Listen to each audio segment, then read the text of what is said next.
not before I started building this library a few months ago, maybe April or May. Um, I didn't actually read that much, not in my adult life anyway. I was lucky, honestly, if I read a book a year, let alone multiple books.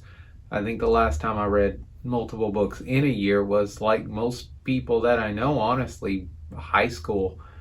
We have a bad habit as we get older of finding less and less time to read, and with movies and video games being as explosive as they are, it can feel a little underwhelming from time to time, the thought of sitting in a quiet room for hours on end and taking on a book. Because a lot of books honestly do have a tendency to kind of drag on if you can't get into that particular headspace to read it. Also, noises, distractions, they come from every direction these days. But I did, like I said, once I started building this library, I thought maybe I should actually read a bit. And so I thought today, to kind of help out other people who also want to read more but have a hard time finding a good jumping off point, I thought I would share the books that helped me get back into reading. And these span several different genres. So if you're wanting to read a particular style of book, be it high fantasy, sci-fi, classics, there might be something here for you somewhere. Now, this is just my opinion. These books might not mesh well with you. You might not vibe them as well as I did, but they are the ones that helped me more than anything else. And the one I'm going to start off with is a high fantasy novel. High fantasy can be one of the more daunting genres because we had that gatekeeping stigma for one. It feels like if you don't know it as well as other people, you might get a little judged, which is something we really need to do away with. High fantasy is very, very mainstream. Everybody loves Lord of the Rings, but the problem with Lord of the Rings and reading is, like I said in my last video, it's a big undertaking. It's a very, from Fellowship to Return of the King, it's a lot of pages that you have to get through, and it can kind of wax and wane. But where I actually do recommend starting off, if you're wanting to get into a high fantasy genre, is not necessarily something like a lot of other people would say. They'll tell you Brandon Sanderson is great. The problem with that is he has so much, it's hard to find a starting point. Then you, of course, have series like The Wheel of Time, which is, I believe, 14 books, which is just, it's intimidating. It is. I keep meaning to start it myself, but again, it's very, very, like I said, very intimidating. But where I actually recommend starting off is not with Lord of the Rings, but still keeping with Tolkien. Where I went back to is The Hobbit, the prelude to the Lord of the Rings. This was the book Tolkien wrote first because he created the Elvish language actually first, and then he thought, oh, I should probably have a story to go with it. So he did write The Hobbit in some year. It was a long time ago. I'm sure I'll put it here.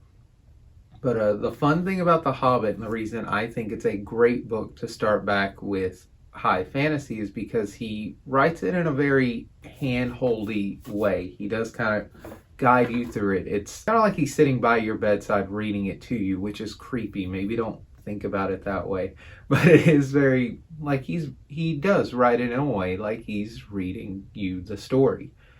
The way he speaks, the way he tells it, and the themes of it are light enough that you don't have to put a lot of yourself into. It's just easy to read is the best way that I can explain it. Being a soft magic system in the world of Middle-earth, it means you don't have to invest a lot of time in learning how it works. It just works. Kind of like Apple products. It just works. Very easy to read. Everybody loves The Hobbit. They know the story of Bilbo for the most part. Nothing's going to massively shock you or surprise you, but it's short enough to where you can read it probably in a couple of days. That's what I did.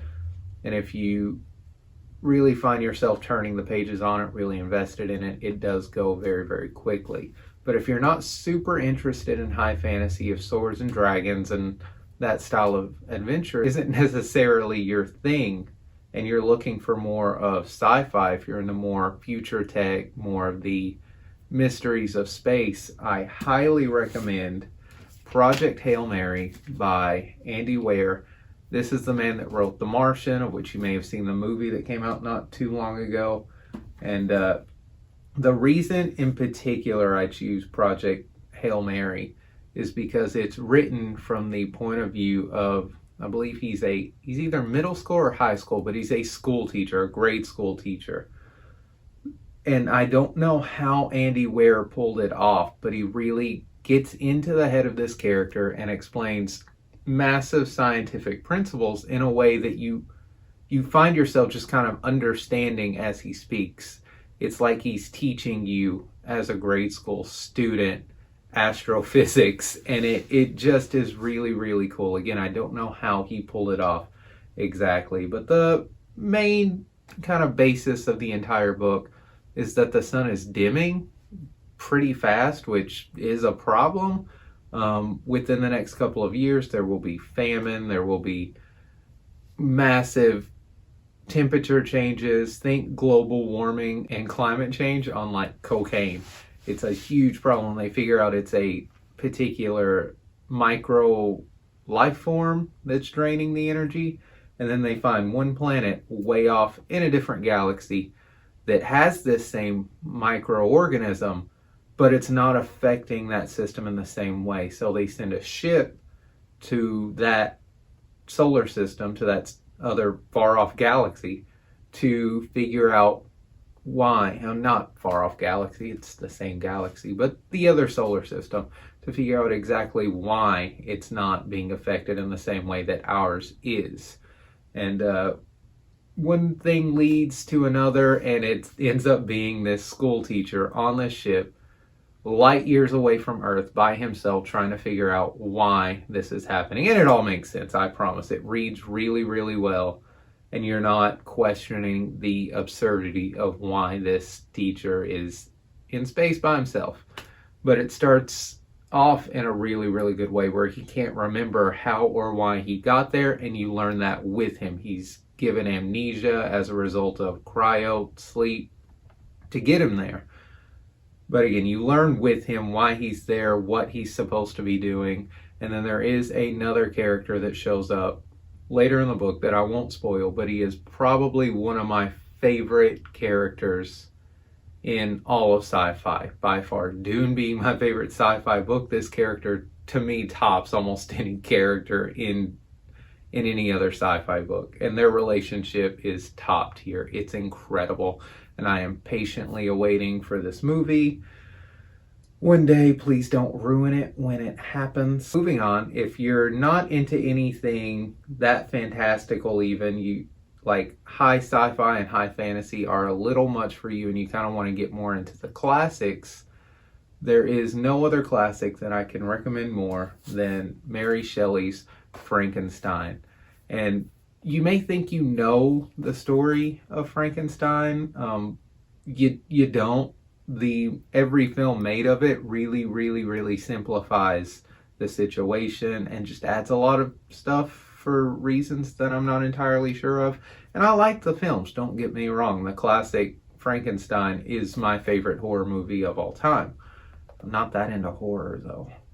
Anyway, Mary Shelley's Frankenstein was written in 1818, so it's a classic. It is old, and the wording of it can be a little tricky at times, but it has over it above other classics that a lot of classics, when you try to read them, the language can be a little too bizarre, and it can really take you out of the experience. It can take you away from the story, just trying to figure out exactly what they mean. And the way Mary Shelley writes this book, it really doesn't do that. It flows well. It's written as if she wrote it, to me, for the modern world. It doesn't have a lot of weird words that we no longer use. It has a few, I'm sure, here and there. But at no point did I find myself thinking, what does that mean? That doesn't make any sense. As I do with other types of classic literature, anything Dickinson and things of that nature can be hard to read.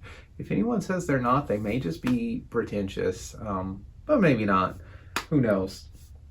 But anyway, Frankenstein by Mary Shelley, the modern Prometheus, he grave robs a lot of different body parts just to create his own person. He's really wanting to see if he can push the limits of science and see how far he can go, and he definitely goes too far.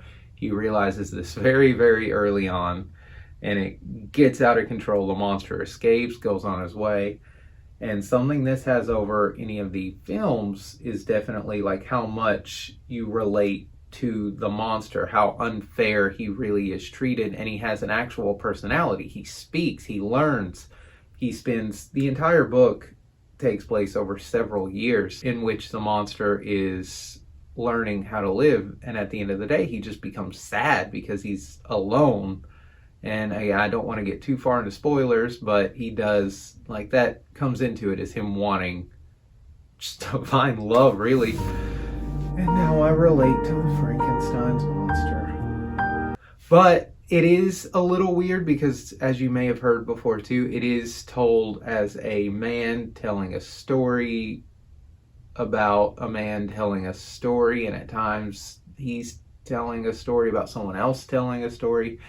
It can get very Inception-y, but again, it reads very, very well, better than any other classic that I have read when compared to modern novels.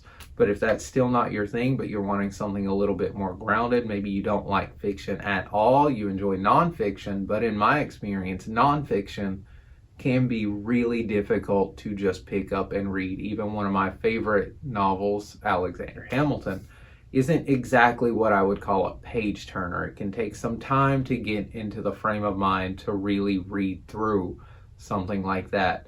But one of the oldest books that I have here, a new book that I bought several years ago, I've read it many times, listened to the audiobook many times, and it is honestly one of my favorite novels, period, let alone my favorite nonfiction novel. That is Churchill's Ministry of Ungentlemanly Warfare. This is a nonfiction book that reads much more like fiction. It is an actual page turner. Parts of this book literally drop my jaw. It is an incredible thought to think that the things here are actually highly researched events that really happen. And the premise of this book is, of course, World War II. The Nazi war machine is going strong, and everyone's trying to find the magic bullet about how to stop that. So Winston Churchill appoints Scotsman Colin Gubbins to recruit 5 other individuals to help build a branch of the military. Think MI6, but kind of a bit more intense than that. A team to train other soldiers in guerrilla warfare and unconventional ways to bring down the Nazi war machine other than just straight up conventional warfare, which is not working. It did not go well for a long time. And so they're doing things like making dirty bombs, training in like guerrilla war tactics, hiding in plain sight, stabbing in the back, that kind of thing. Very cutthroat, ungentlemanly ways of warfare. One of the ways the book begins is 2 men. One of them, he builds luxurious RVs as a hobby.